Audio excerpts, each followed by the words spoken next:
kan, terutama orang tua kami, Bapak Ustadz Umar, yang saya cintai dan saya hormati serta saya muliakan, serta tuan rumah Mas Nuri beserta keluarga yang saya hormati dan saya muliakan, rekan-rekan semuanya sehingga senasib seperjuangan yang saya hormati dan saya muliakan, rahimakumullah.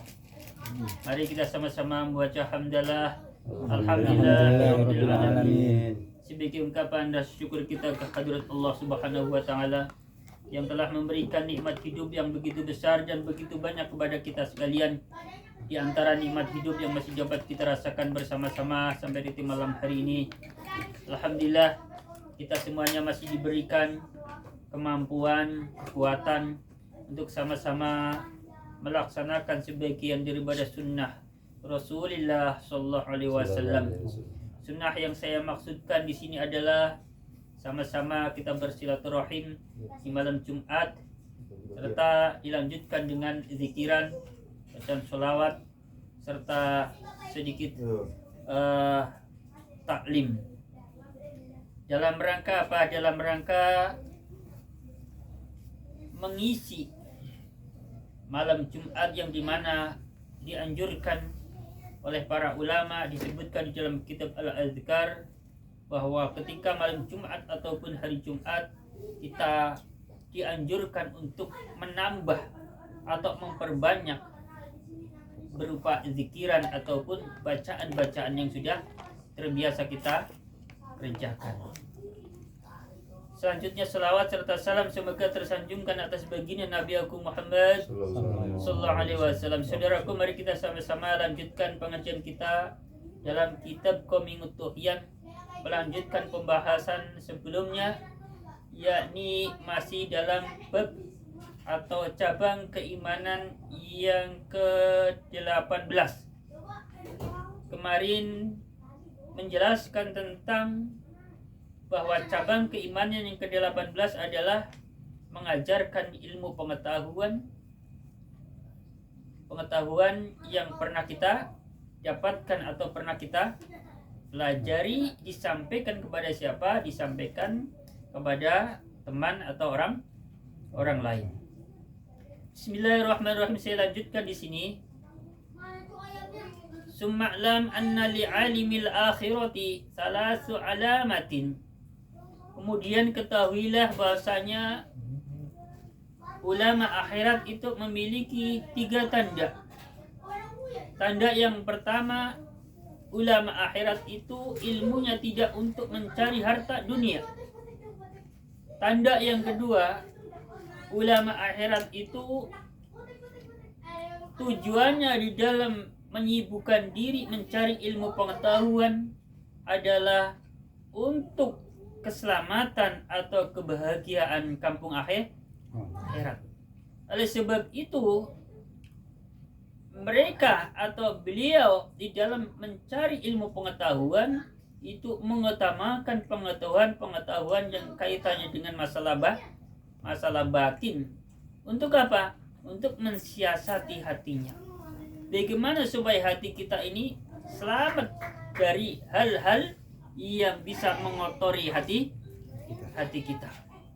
Kemudian tanda ulama akhirat yang ketiga adalah di dalam dia mencari atau mempelajari ilmu pengetahuan adalah dengan tujuan untuk mengikuti syariat Nabi Agung Muhammad Sallallahu Alaihi Wasallam. Saudaraku rahimakumullah, kemudian perlu diketahui bahwasanya tandanya seseorang itu ilmunya tidak untuk mencari harta dunia itu ada 5 tanda.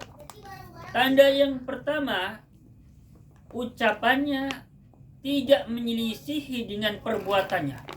Jadi antara ucapan dan perbuatan sama.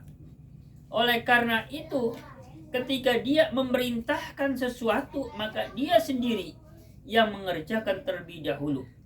Dan apabila dia melarang sesuatu kepada orang lain, maka dia terlebih dahulu yang meninggalkan sesuatu itu. Itulah tanda orang itu ilmunya tidak untuk mencari harta dunia.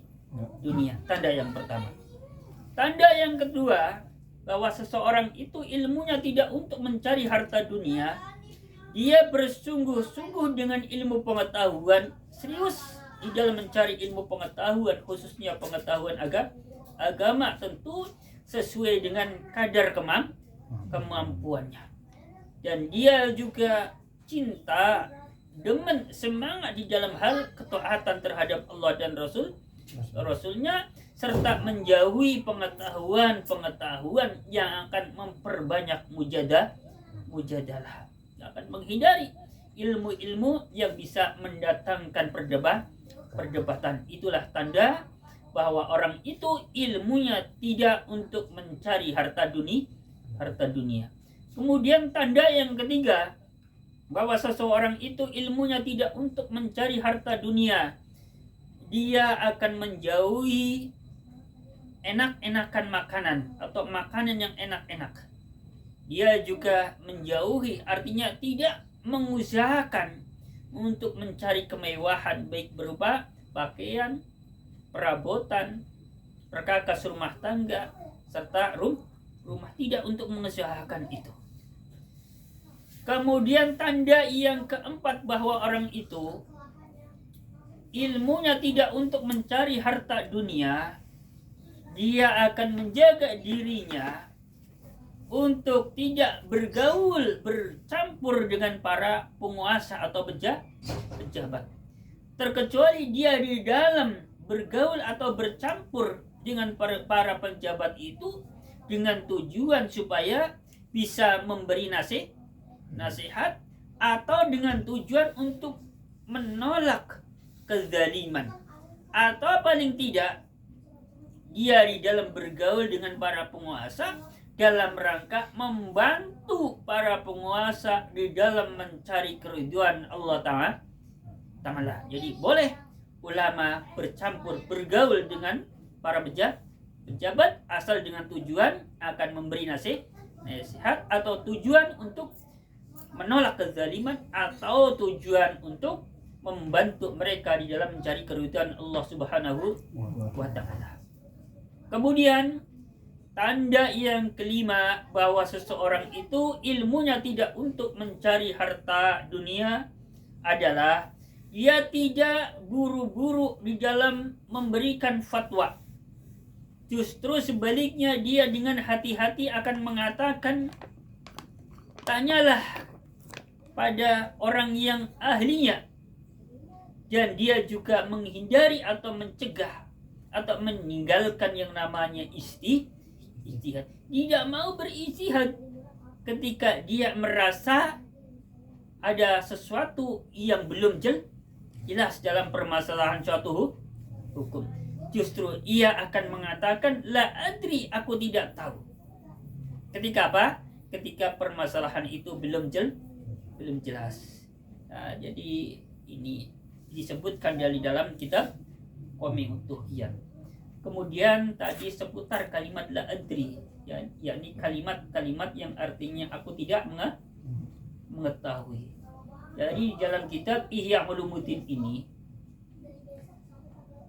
diriwayatkan, walama su'ila Rasulullah sallallahu alaihi wasallam an khairil biqa'i fil ardi wa syariha qala la adri.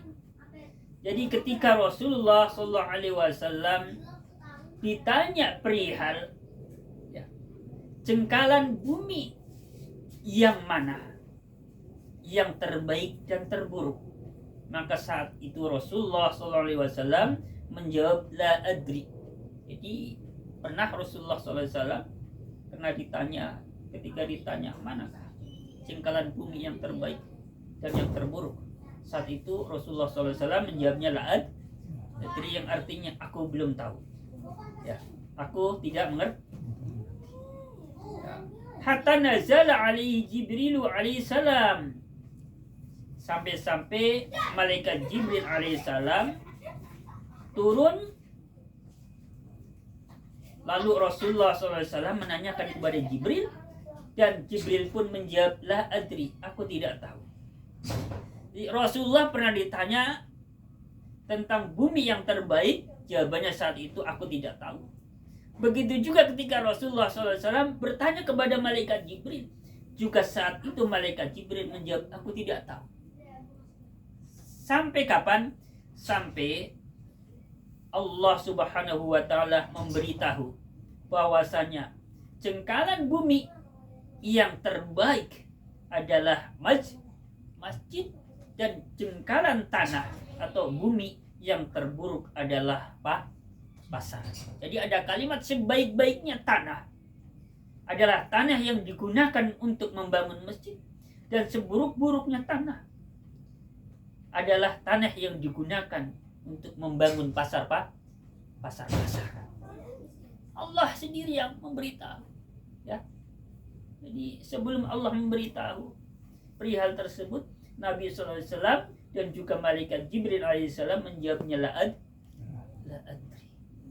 Oleh sebab itu, ya, Imam Asy-Sya'bi berkata begini, la adri nisful ilmi wa man sakata haitsu la yadri lillahi ta'ala falaysa bi'aqalla ajran mimman nataqa li anna al-iqtirafa bil jahli asyaddu 'ala nafsi. Imam Asy-Sya'bi berkata, tidak tahu. Jadi kalimat la adri, aku belum tahu, itu merupakan separuh dari ilmu pengetahuan. Jadi artinya orang yang tidak gengsi, tidak malu untuk mengatakan aku tidak tahu ketika diajukan pertanyaan dan memang dia belum tahu, mengatakan aku tidak tahu, maka itu artinya orang sudah menguasai separuh ilmu pengetahuan. Jadi dengan mengatakan aku tidak tahu, tapi dasarnya memang karena itu, ya, sudah menguasai separuh ilmu pengetahuan, kata Imam Asy-Sya'bi.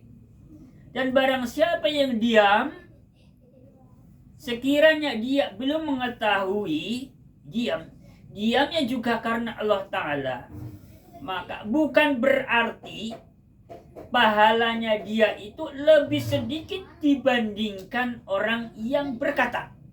Ya.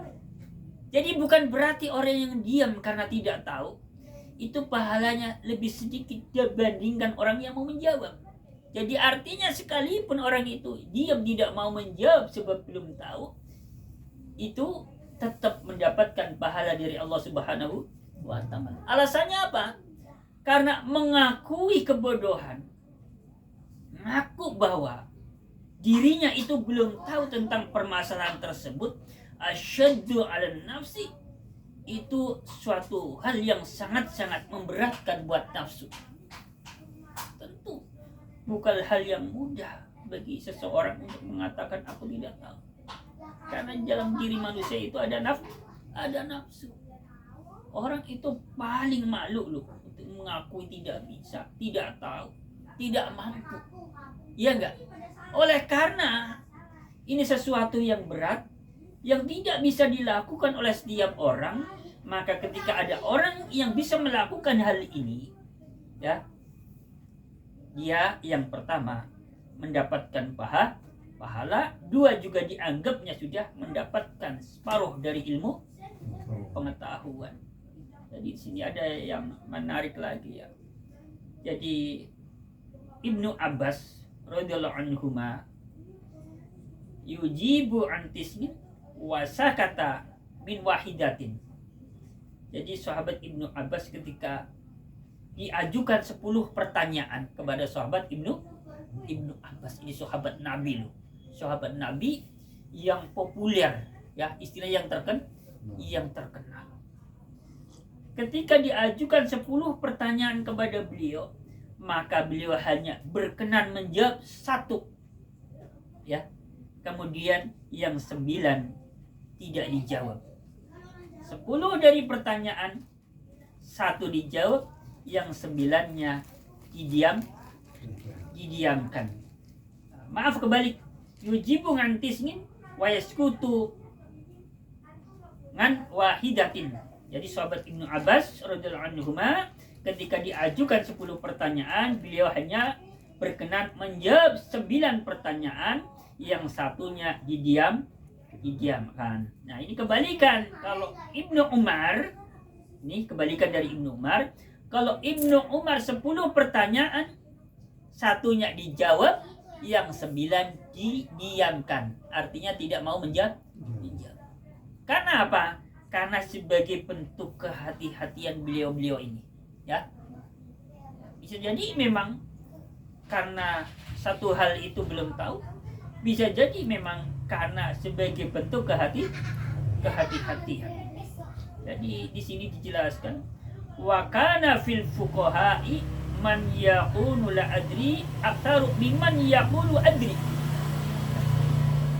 Jadi para ulama-ulama ahli fikih di antara orang-orang yang mengatakan la adri, aku belum tahu, dibandingkan orang-orang yang mengatakan adri, aku mengetahui, aku paham, itu masih jauh lebih banyak orang-orang ahli fikih ini ya, ulama ahli fikih, masih lebih banyak ulama-ulama yang mengatakan la adri, aku belum tahu. Ya, ini jadi sejarah ini. Ya, jadi kita semua harus mengetahui hal ini supaya apa? Yang pertama kita bisa menurunkan ya sifat gengsi kita.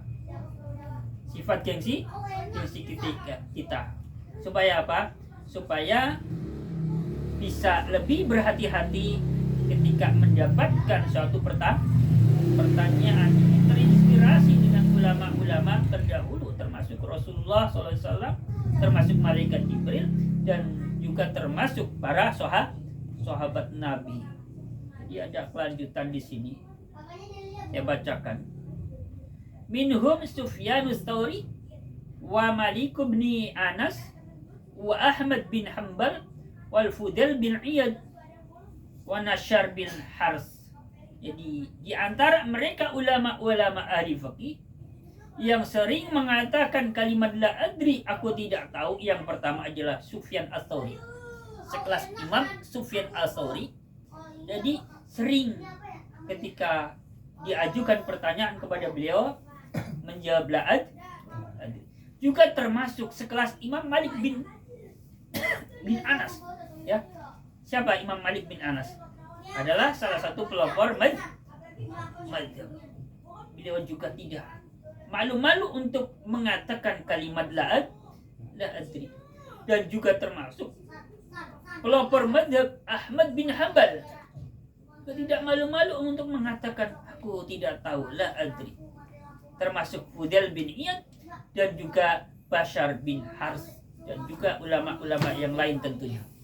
Jadi ini pengetahuan buat kita semuanya agar jangan sampai terburu-buru ketika memberikan suatu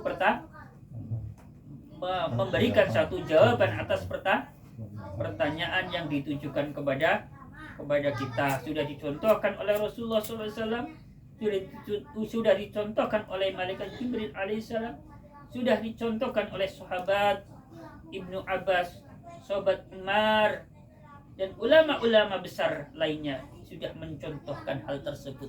Jadi orang-orang sekelas kita tidak sepantasnya ketika ada 10 pertanyaan, kemudian 10 pertanyaan itu dijawabnya tanpa ada rasa ragu sama sekali. Ya, itu dicontohkan kok. Ya, tidak dicontohkan. Sampai-sampai di sini dikatakan begini. Bismillahirrahmanirrahim. Ibrahim bin Adham rahimahullahu ta'ala berkata, laisa syai'un ashadda 'ala syaitani min 'alimin yatakallamu bi 'ilmin wa yaskutu bi 'ilmin. Tidak ada yang lebih ditakuti dari setan dibandingkan seorang alim yang bicaranya dilandasi dengan ilmu pengetahuan, dan juga diamnya dilandasi oleh ilmu pengetahuan. Jadi tidak ada lebih menakutkan bagi setan kecuali orang alim yang ngomongnya dilandasi ilmu pengetahuan dan juga diamnya juga dilandasi ilmu pengetahuan. Jadi di sini juga dikatakan oleh Abu Hafs An-Naisaburi. Beliau berkata, al-alimu huwallazi yakhafu 'inda as-su'ali ay yuqala lahu yawmal qiyamati min aina ajabta. Jadi kata beliau Abu Hafs An-Naisaburi, seorang alim ialah orang yang khawatir, cemas, ada kekhawatiran pada dirinya ketika diajukan sebuah pertanyaan kepada dia. Apa yang dia khawatiri, apa yang dia takuti? Takut pada hari kiamat kelak akan diajukan pertanyaan kepada dia. Min aina ajabta? Dari mana kamu bisa menjawab pertanyaan itu?